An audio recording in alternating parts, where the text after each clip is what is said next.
Frontières poreuses, comment les protéger sans nuire à la sécurité et à la paix publique? La question vient d'être débattue à Libreville par les experts en immigration. État de la population mondiale en 2012, le rapport est désormais disponible au Gabon. Il a été présenté officiellement à Makoko, dans la province de Logoué-Vino. Mesdames, Messieurs, bonsoir et merci de votre fidélité et bienvenue à notre grande édition d'information de la soirée sur votre chaîne.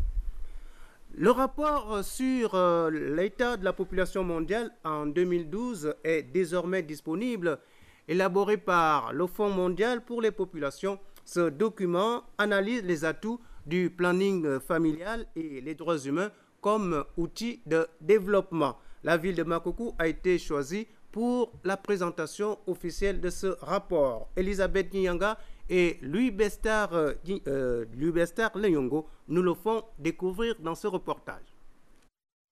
Promouvoir le bien-être des populations par l'amélioration de leurs conditions de vie sexuelle et de la reproduction et faire respecter les droits fondamentaux des personnes les plus vulnérables, notamment les femmes et les jeunes, sur la nécessité de planifier les naissances, véritable préoccupation des responsables de l'UNFPA, le Fonds mondial de la population, qui vient de procéder à Makoko dans la province de Logoué-Vindo au lancement du rapport sur l'état de la population mondiale 2012, avec pour thème principal « Planning familial, droits humains, développement durable ».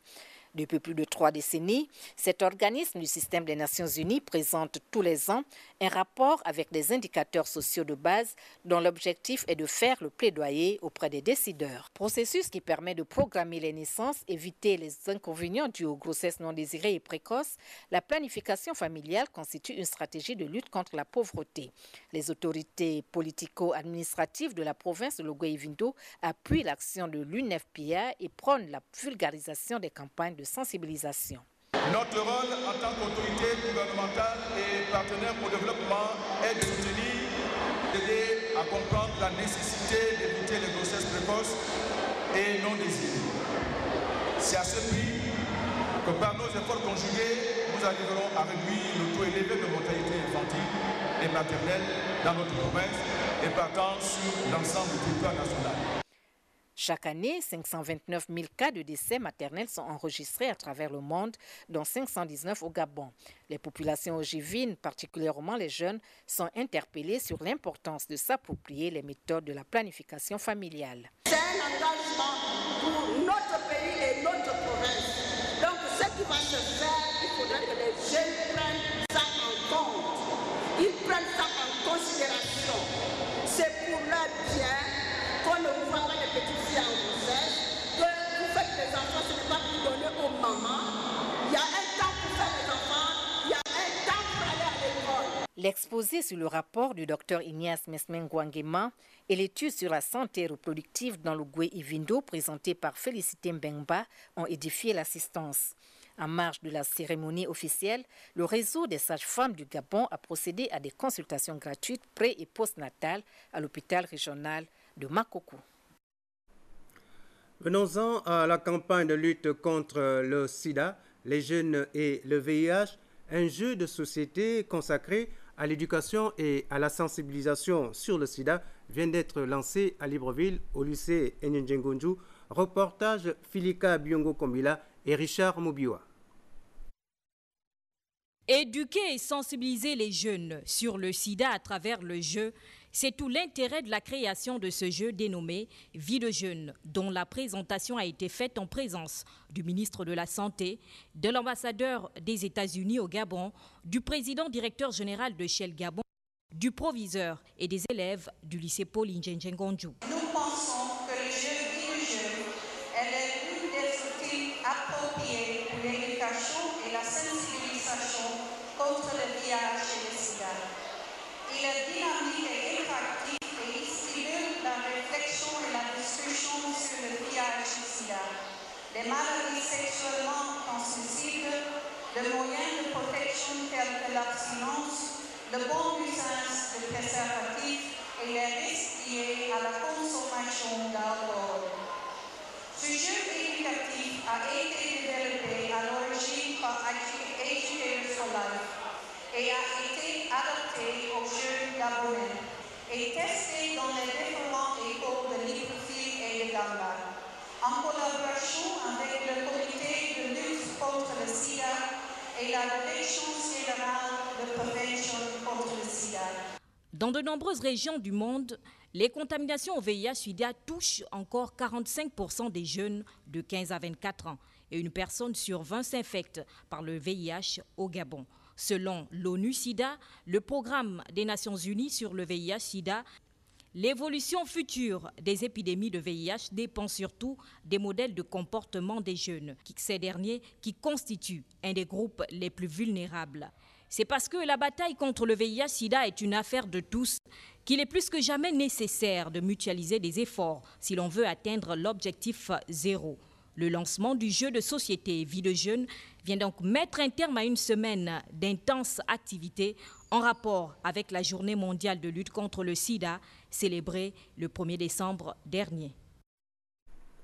La Société d'énergie et d'eau du Gabon a célébré à sa manière la Journée mondiale de lutte contre le sida. Elle a choisi la ville d'Untoum pour sensibiliser ses agents et surtout procéder au dépistage gratuit. Les détails avec Léa Bifan et Yvette Nkosa depuis l'agence commerciale de la SCG Untoum. La Société d'énergie et d'eau du Gabon a choisi son agence d'Untoum pour célébrer la Journée mondiale de lutte contre le sida. Cet ennemi commun qui reste jusque-là invaincu continue à faire des victimes.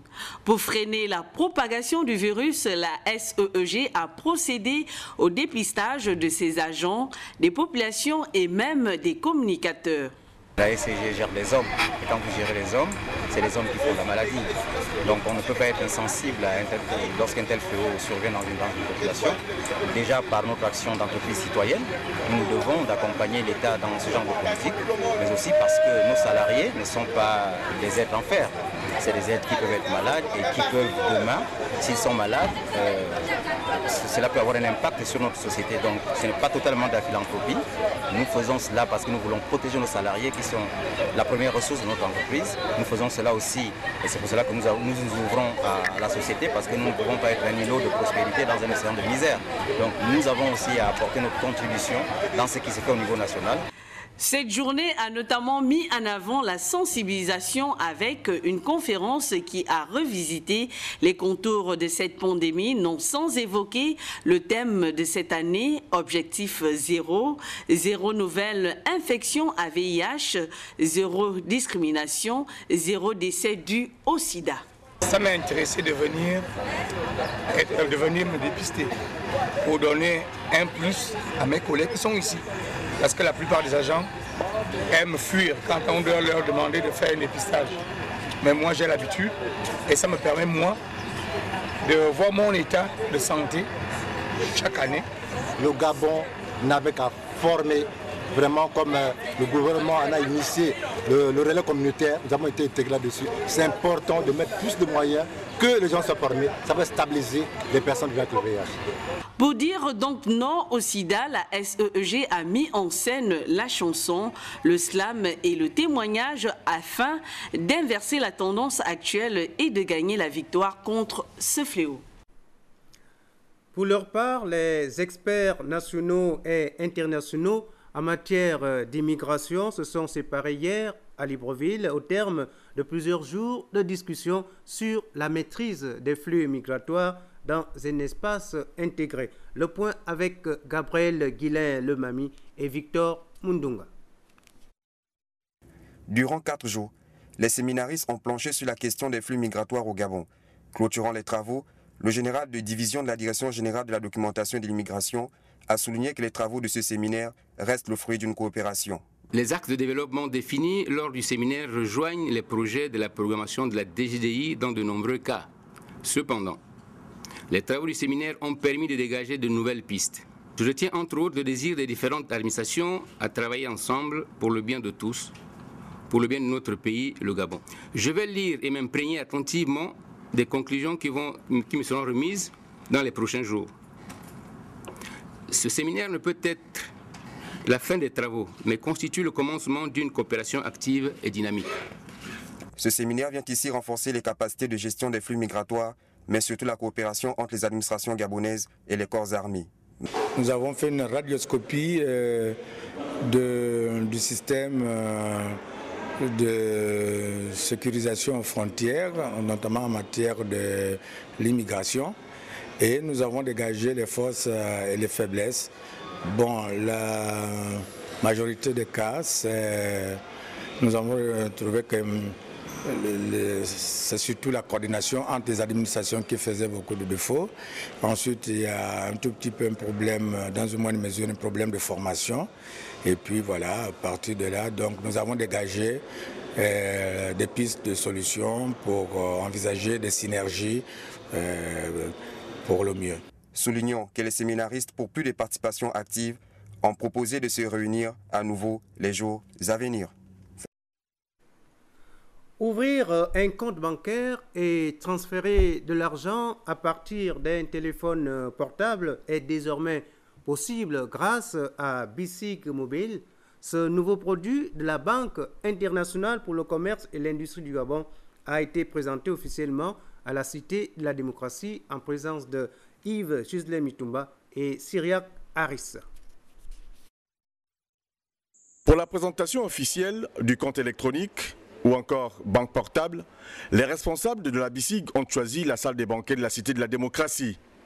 La cérémonie qui a eu pour objet le dévoilage de la nouvelle offre de la BICIG a d'abord permis à l'assistance essentiellement composée des partenaires au projet, de grands clients et aux invités de tous bords d'apprécier les avantages et l'efficacité du service BICIG Mobile à travers une projection en salle.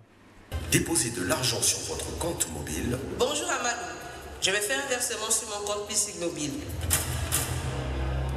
Et retirez le montant que vous désirez. J'ai besoin de 15 000 francs en espèces et d'un carton d'huile. En fonction de vos besoins. Dans un secteur en proie à une forte concurrence et dans un pays où 85% de la population ne détient toujours pas un compte bancaire, les responsables de la Banque internationale pour le commerce et l'industrie du Gabon saisissent l'opportunité offerte par la forte pénétration du téléphone portable pour faciliter l'accès au compte bancaire par l'entremise du compte électronique. Signalons que la BICIG a été créée en mars 1973 et est affiliée au groupe BNP Paribas. Elle compte aujourd'hui 14 agences à travers le pays et plus de 500 agents. Le groupe HEC en conclave à Libreville cette semaine, les membres de ce groupe se sont penchés sur les stratégies de développement des entreprises au Gabon. Chérel Bungota et Victor Mundunga nous en disent davantage. Parce que le monde bouge, réfléchir sur la capacité à adopter une démarche d'innovation stratégique s'impose pour les entreprises gabonaises. Ici, les responsables du groupe HEC échangent sur les modalités qui parviennent à cette démarche.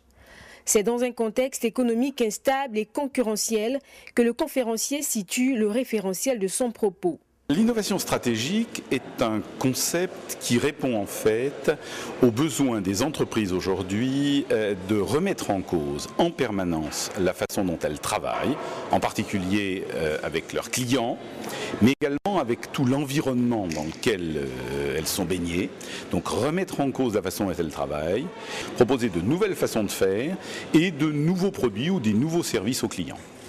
Quelles conditions de mise en œuvre pour une véritable innovation stratégique? La prise de conscience de la part des dirigeants de la situation de difficulté ou de nécessaire évolution de leur entreprise. Parce que très souvent, une entreprise qui réussit aujourd'hui n'a pas conscience qu'elle est dans un environnement où il y a beaucoup de dangers et beaucoup de risques. Et donc l'idée, c'est de prévenir ces risques, c'est d'anticiper, c'est d'avoir une attitude proactive.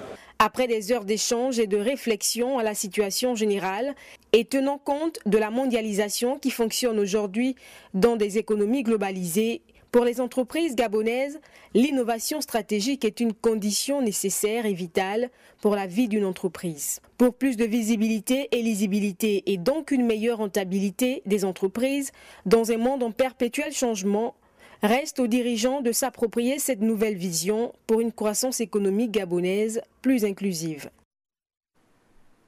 Voilà, mesdames et messieurs, ce journal est à présent terminé. La coordination était assurée par Ahmed Mouyaka, réalisation Christian Lelay, accompagné de toute l'équipe d'antenne de ce soir.